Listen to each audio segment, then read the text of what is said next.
आखिरकार Godzilla x Kong का trailer आ गया जिसका हम बेसब्री से इंतजार कर रहे थे।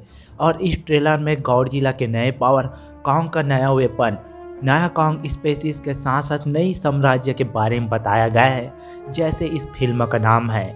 इस ट्रेलर का ब्रेकडाउन करेंगे जिसमें भर भर के स्पॉइलर होंगे। अगर आप वह नहीं जानना चाहते तो इस वीडियो को स्किप कर सकते हैं। तो बिना किसी देरी के चलो स्टार्ट करते हैं।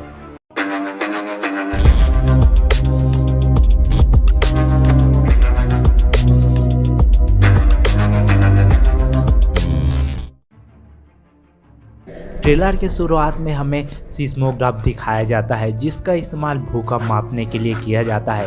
पहले ये ग्राफ स्मार्ट रीडिंग देता है, फिर एक आइलैंड को दिखाया जाता है जहां पर हेलीकॉप्टर से कुछ लोग जा रहे होते हैं और ये मोनार्क का बेस होगा जहां से मोनार्क के लोग अर्थ और हालो अर्थ में आते जाते रहते होंगे। फिर इजिप्ट के पिरामिड को दिखाया जाता है। फिर पिरामिड के पास अर्थक्वेक होता है जहाँ की ज़मीन धंसने लगती है जिसमें से ब्लू रंग का लाइट निकलता है जैसे कि गॉडजिला आ रहा हो। फिर सिस्मोग्राफ का रीडिंग धीरे धीरे बढ़ने लगता है। ये हालो अर्थ का टनल होगा जिसमें से मॉन्स्टर का हाथ बाहर आता है जिसके हाथ में रोबोट की तरह मेटालिक ग्लास होता है और ये शायद पावर आर्मर होगा जिसका इस्तेमाल पंच मारने के लिए करता होगा। और ये मॉन्स्टर कौन है ये तो मैं आपको लास्ट में बताऊंगा। साथ में आवाज़ में ये कहा जाता है कि सिर्फ अर्थ में मॉन्स्टर नहीं है, जिसका कहने का मतलब किंग गिदोरा से है जो स्पेस मॉन्स्टर था और हालो अर्थ के मॉन्स्टर से है। सिस्मोग्राफ का रीडिंग बहुत ज़्यादा बढ़ जाता है जो हमें बताता है कि यहाँ पर बहुत तबाही होने वाली है क्योंकि यहाँ पर बहुत बड़ा टाइटन आ गया है। इसके बाद हालो अर्थ के लिप फिल्म को दिखाया जाता है जिसे हम कॉन्ग स्कल आइलैंड और गॉडजिला वर्सेस कॉन्ग में देख चुके हैं। यहाँ पर कॉन्ग भाग रहा है वो भी किसी मॉन्स्टर से बचने के लिए। कॉन्ग जंप करते हुए जाता है। फिर ये हालो अर्थ के इस यान को दिखाया जाता है जिसे स्पेशल बनाया ही गया होगा हालो अर्थ में उड़ने के लिए, जैसे एपेक्स ने इस यान को बनाया था। हालो अर्थ के जंगल में इसी यान के दरवाजे खुलते हैं जिसमें दिखाया जाता है डॉक्टर इलिन को, जिसे हम गॉडजिला वर्सेस कॉन्ग में देख चुके हैं। और इस नए यूनिवर्स में ये नया बंदा है जो इस मूवी में स्टेफन रेंडर का रोल प्ले करेगा जो है डैन स्टीवंस। अगले शॉट में कॉन्ग के सामने धुंध में एक बड़े से कॉन्ग को दिखाया जाता है और ऐसा लगता है मानो कि ये स्कार किंग हो, पर होता है एक छोटा सा बच्चा स्कार किंग के प्रजाति का। ये गोरिल्ला की तरह न दिखकर औरंगुटान की तरह दिखता है। इसके बाद कुछ लोगों को जंगल में भटकते हुए दिखाया जाता है। डैन स्टीवन का सीन आता है जो कॉन्ग के एक हैंड साइन को देखकर कहता है कि यह कॉन्ग का हाथ नहीं है क्योंकि इस हाथ में उंगली का साइज कॉन्ग के हाथ से बड़ा है। और ऐसा ही हैंड प्रिंट हमें कॉन्ग स्कल आइलैंड में देख चुके हैं, तो हो सकता है यह प्रिंट स्कार किंग का हो जो इस फिल्म का मुख्य विलेन है। इसके बाद कॉन्ग को अपने एक्स की मदद से चट्टान में उतरते हुए दिखाया जाता है जहां वह चमकदार गुफा में पहुंच जाता है जहां पर गुलाबी और नीले रंग का क्रिस्टल होता है और ऐसा ही क्रिस्टल हमें आगे ही देखने को मिलेगा। और इसी गुफा में होता है बहुत सारे कॉन्ग का खोपड़ी और हड्डियाँ जो हमें ये सोचने पर मजबूर करता है कि यह स्कार किंग नरभक्षी हो सकता है जो कॉन्ग जैसे प्रजाति को मार कर खाता हो और उसने सभी कॉन्ग के प्रजाति को मार कर खा गया हो और वह किसी कॉन्ग के आने का वेट कर रहा हो जिसे वह मारकर खा सके। इसके बाद बहुत सारे कॉन्ग के स्पीसीज को बताया जाता है जो बिल्कुल ऐसे दिखता है जैसे गॉडजिला एक्स कॉन्ग का यह गुफा हो। यह पास्ट का सीन हो सकता है कि कैसे स्कार किंग ने इसे मारा या फिर प्रेजेंट टाइम में कॉन्ग का स्पीसीज ही हो। फिर स्कार किंग को ब्लू आइज के साथ चमकते हुए दिखाया जाता है जैसे कि वह इन कॉन्ग स्पीसीज का शिकार करने के लिए तैयार हो। इसके बाद डेथ जैकल को दिखाया जाता है जो कॉन्ग का पीछा कर रहा है और यह पिछले वाला सीन हो सकता है जिसमें कॉन्ग भाग रहा है, जिसमें ये मॉन्स्टर डेथ जैकल ही हो जिसे कॉमिक में बताया गया है और यहीं के जाने के बाद उसे ये छोटू मिला हो। इसके बाद हालो अर्थ में ही ह्यूमन सिविलाइजेशन को दिखाया जाता है जो कि एक एडवांस सिविलाइजेशन लगता है। यहाँ पर पिरामिड जैसे कई आर्किटेक्ट भी है और ये शायद हालो अर्थ से निकलने वाले एनर्जी को देख रहे हैं या फिर उसकी पूजा कर रहे हैं।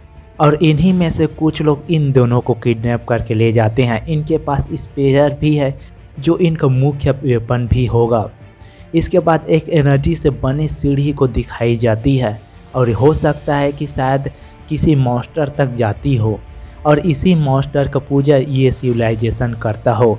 जैसे Godzilla king of the monster में गॉडजिला तक जाने के लिए एक सीढ़ी बनी थी, वहीं अर्थ का सीन दिखाया जाता है जहां लोग किसी मॉन्स्टर से बचकर भाग रहे हैं, जहां पर उनके बीच यह चीज़ आकर गिरती है। स्कार किंग ने सरफेस में हमला कर दिया होगा जो यहाँ पर भी कब्जा करना चाहता हो और यह उसका वेपन होगा। यहाँ पर कहा जाता है कॉन्ग अकेला नहीं रोक सकता, शायद इसका मतलब स्कार किंग से होगा जो अर्थ को तबाह करने निकल पड़ा होगा।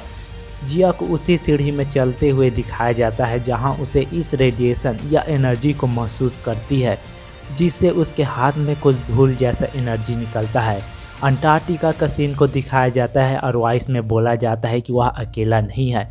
फिर हमें दिखाया जाता है बर्फ़ में सोते हुए गॉडजिला को, जो उसी तरह के एनर्जी से सोता हुआ दिखता है जिसे केव में दिखाया गया था। गॉडजिला को शक्ति रेडिएशन से मिलती है, तो वह हो सकता है कि यह रेडिएशन हो जिसे गॉडजिला एब्जॉर्ब करके और भी शक्तिशाली बन जाए। और अगले सीन में यही होता है, वह बर्फ को तोड़ते हुए रोर करते हुए निकलता है, पर उसका ब्लू रंग का एनर्जी बदल गया था हल्के पिंक रंग के एनर्जी में, और उसमें बहुत सारे नए स्पाइक भी निकले होते हैं, जो ये बताता है कि इस रेडिएशन को एब्जॉर्ब करने के बाद गॉडजिला और भी शक्तिशाली हो गया है। इसके बाद स्कार किंग के फेस भी रिवील किया जाता है जो औरंगुटान की तरह दिखता है, और ये शायद उसका वेपन होगा जिसे उसने गॉडजिला या कॉन्ग के प्रजाति को मारकर बनाया होगा, और यह कुछ रीढ़ की हड्डी की तरह वेपन लगता है। इसके बाद बहुत सारे कॉन्ग को दिखाया जाता है जिसके बीच में स्कार किंग जंप करके रोर करता है, और ये दोनों सीन अलग अलग टाइमलाइन के हो सकते हैं क्योंकि इस सीन में सिर पर मार का है और इस सीन में नहीं, और यहाँ पर स्कार किंग इन कॉन्ग की प्रजाति को मारने के लिए आया हो या फिर वह उनका राजा हो। इसके बाद समुद्र किनारे स्कार किंग को अर्थ में दिखाया जाता है जहाँ पर लोग छोटे छोटे दिखते हैं। इसके बाद गॉडजिला अपने न्यू पावर के साथ चमकते हुए दिखता है जो पहले वाले एटॉमिक बेस से ज़्यादा पावरफुल लगता है।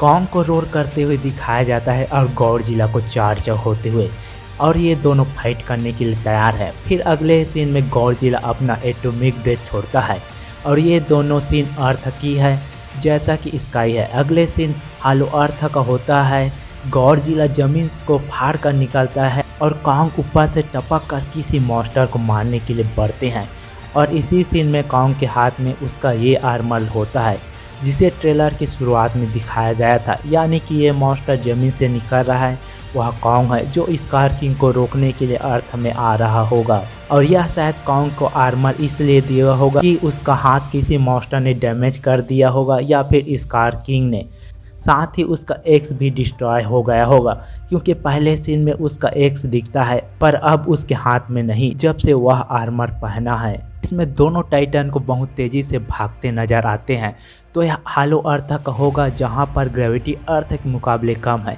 क्योंकि इतना तेज़ दोनों मॉन्स्टर अर्थ में नहीं भाग सकते हैं। और यह वही गुफा हो जहां पर स्कार किंग रहता हो, जिसमें यहां पर बहुत सारे हरे रंग के क्रिस्टल भी हैं। इसके बाद टाइटल आता है जिसके बाद हमें इसे दिखाया जाता है जिसमें बर्निंग कहता है कि क्या यह छोटू कॉन्ग है, और यह छोटू कॉन्ग छाती पर मारते हुए कॉन्ग की तरह रोर करता है।